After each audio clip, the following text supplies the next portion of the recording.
Friday night, and I feel alright. The party's here on the west. We're going to cover how to make your own protein bars right at home.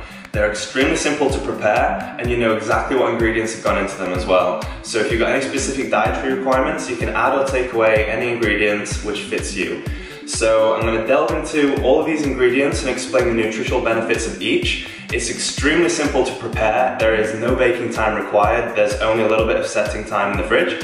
So let's jump straight into it and I'll show you how it's done. The first step is just to start melting the dark chocolate that you have. I would opt for something that's 85% cocoa or higher because this still retains a lot of the nutritional benefits in there without adding too much sugar or milk or fat, anything like that. So the closer you get to the source of pure cacao, which is also one of the ingredients in this recipe, the more nutritional benefit there is. Grab some boiling water on a pan on a high heat just to get it boiling, and then drop a Pyrex bowl on top, and then just add the chocolate to the bowl.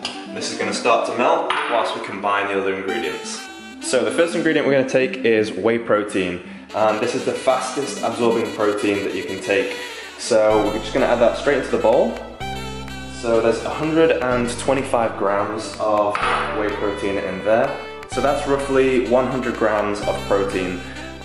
I would suggest opting for a very high quality whey where they've filtered out all of the lactose and the unnecessary ingredients in there. The second ingredient we're going to add is oats, and this is also part of the base of the protein bar. Oats have a very low GL, which means glycemic load, which is when you eat a carbohydrate, if it's a very high GL, that means that the sugars that you eat are going to cause your insulin to spike, but these are a very slow release of energy because they've got a lot of fiber in there, a lot of nutrients, so it's a lot more of a complex carbohydrate that takes a longer time to break down. Ingredient number 3 is going to be mixed nuts, and in here we have almonds, we've got walnuts, Brazil nuts, cashew nuts, hazelnuts, just a huge mix in there because they've all got their own each individual little benefits. They're a high protein source in themselves, they've got great fiber. First of all, we can't just add the mix straight into there, obviously, so first we're going to blend these nuts up into a fine powder. We're going to grab the NutriBullet just to blend these nuts up into a fine powder so we can add them to this mix. Add these into here.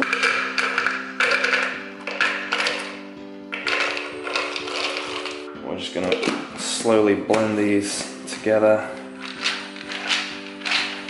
until they're in a fine powdered state.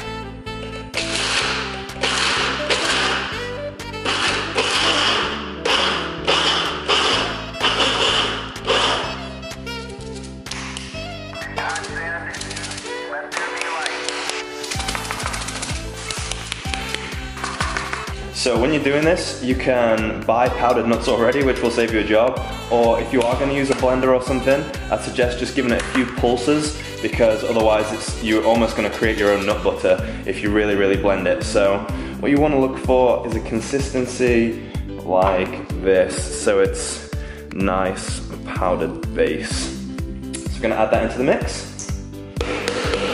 Of all the nuts in here, walnuts are the richest in omega-3 fatty acids, which really help to fight inflammation in the body.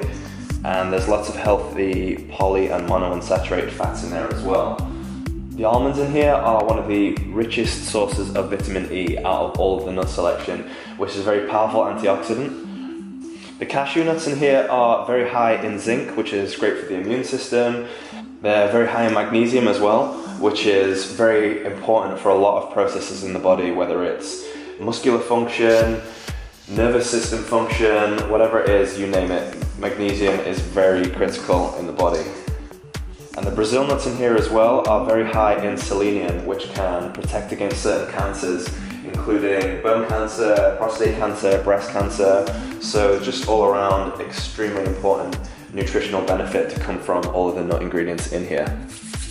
The next ingredient to go in is goji berries, and these have a whole host of health benefits. These are extremely nutrient dense, and these berries can boost the immune system, brain activity, they can protect against heart disease, and even some cancers as well. So just incorporating these small berries is extremely beneficial. They don't need to go in this necessarily, but I really like the health benefits that come with these. So I'm just going to add these into the mix. The other ingredient at the base of this are mixed seeds. So there's pumpkin seeds, there's sesame seeds, and sunflower seeds as well.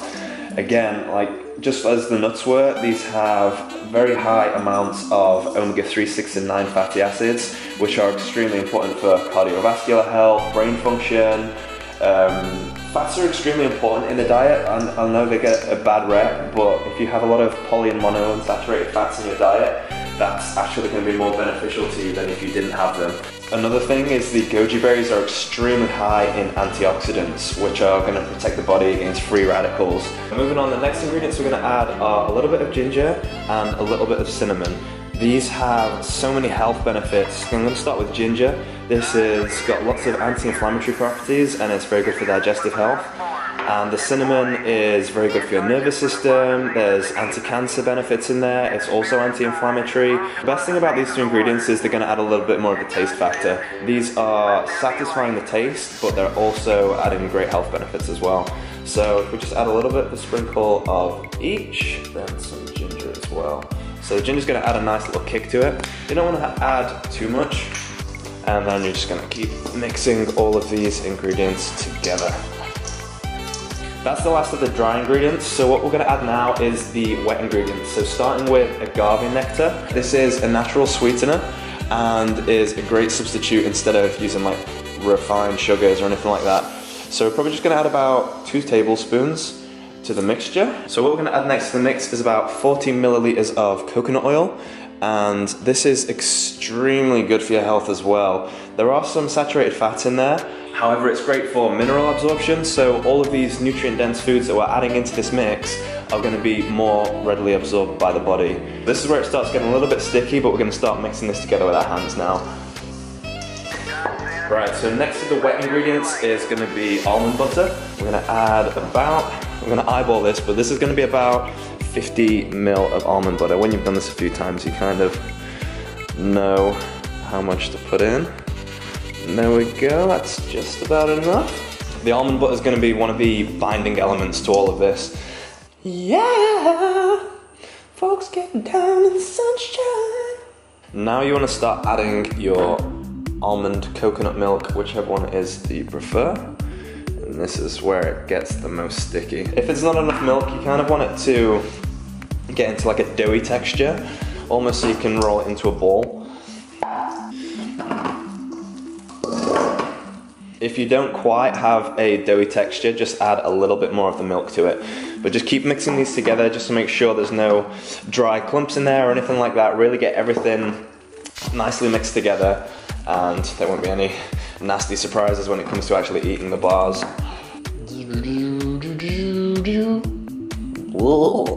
And that is the base of our protein bar. That is the perfect consistency that you want. Just a very nice pliable dough. And now we're going to transfer this to a silicone bakeware, which is personal preference. If you have like a metal tin and you want to spray it with some oil or some greaseproof paper to line it, then you can do that. I prefer silicone bakeware just because when you put the ingredients into there, it's very easy to drop it back out.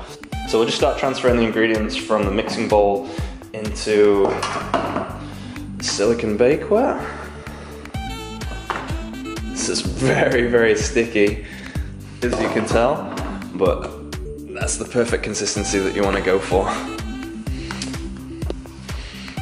You just want to flatten this out so there's a nice, even thickness throughout, just so when you are calculating the macronutrients, adding them into MyFitnessPal, you get an even number of calories in each serving. This is what you want to be looking for, is this kind of consistency. It's not going to fall out when you tip it. So the next step is to take the chocolate, which has been very patiently bubbling away this entire time, and we're going to transfer this to the top of this. Not only is the chocolate going to provide a nice topping to the protein bar, but it's also got some great health benefits in there, as I mentioned before. These are raw cacao nibs, and this is pretty much the raw essence of the plant and what is juice once they've been baked and then cracked. These are one of the highest antioxidant sources on the planet, and as I mentioned before, they protect against free radical damage. They're very bitter in their raw form, so I wouldn't suggest eating these as I did when I first bought them. I thought, you know, they might have some resemblance to the chocolate flavor, but these are extremely bitter, so I wouldn't recommend eating these on their own. But from cacao is how they make cocoa, which is the 85% ingredient in here. I'm going to transfer this to the top of the protein bar now. The chocolate that I chose is actually a mixture of dark chocolate and orange, so that's just my personal preference. I think that's going to make a really nice topping for the protein bar. But you can add just simply dark chocolate. If you really wanted to, you could add milk chocolate. It's not got as much cacao in, which is the primary health beneficial ingredient within this, but you know, it's all personal preference. I'll transfer this across to the protein bar. So once you've got all of the chocolate out of the bowl onto the mixture, or as much as you can, I tell you now, off camera, I am licking this bowl. So this doesn't look like much of a chocolate covering. I only took 100 grams of chocolate. You can, you know, maybe do 200 grams for a portion size this big, but although there are great health benefits, it is quite high calorie. So I don't want to take too many calories from chocolate. I'd rather have the nutrient dense sources. So the nuts in there, the almond butter, they're all quite high calorie because there's a lot of fat in there, but the fats in there are high in poly and monounsaturated fats, which are extremely good for your health. So we're just going to spread this all over, so a nice even topping throughout, and then we're going to let it set in the fridge for about 2 hours.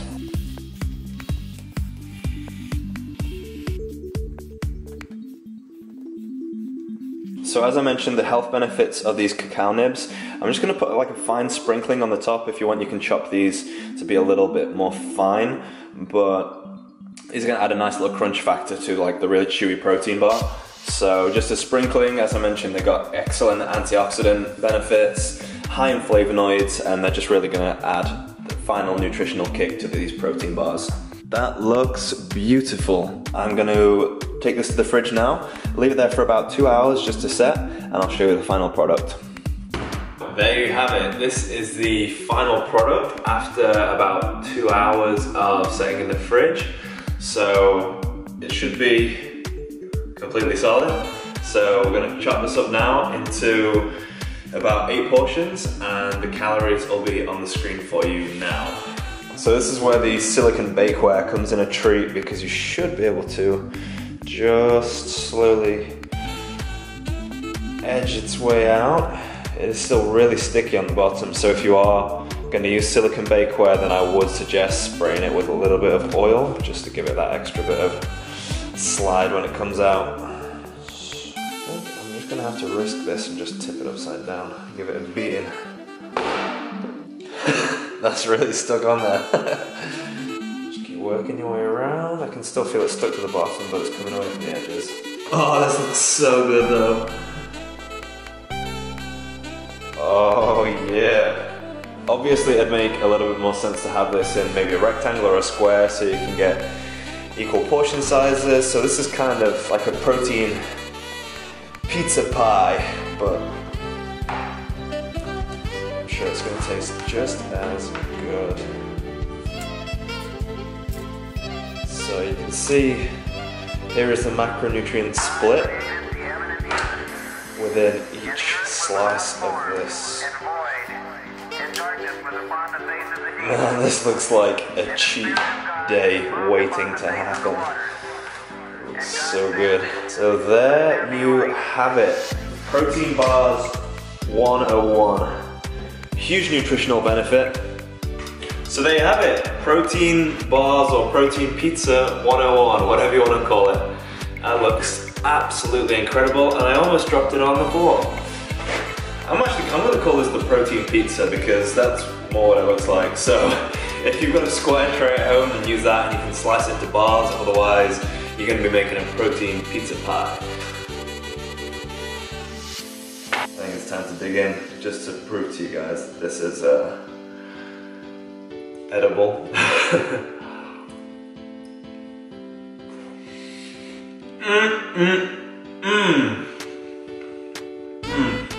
Wow, that is. I'm gonna have to take another bite. I'm sorry. Just everything. The texture. It's just the perfect amount of chewiness that you don't get a jaw ache, and it's. Well, that concludes this episode of Fitstop. I'm probably going to go and enjoy the rest of this pizza pie. Try it for yourself at home. The recipe is incredible. All the nutritional benefits as well, just is so much more added value to the recipe. That's all I gotta say. Give it a go. Catch you later.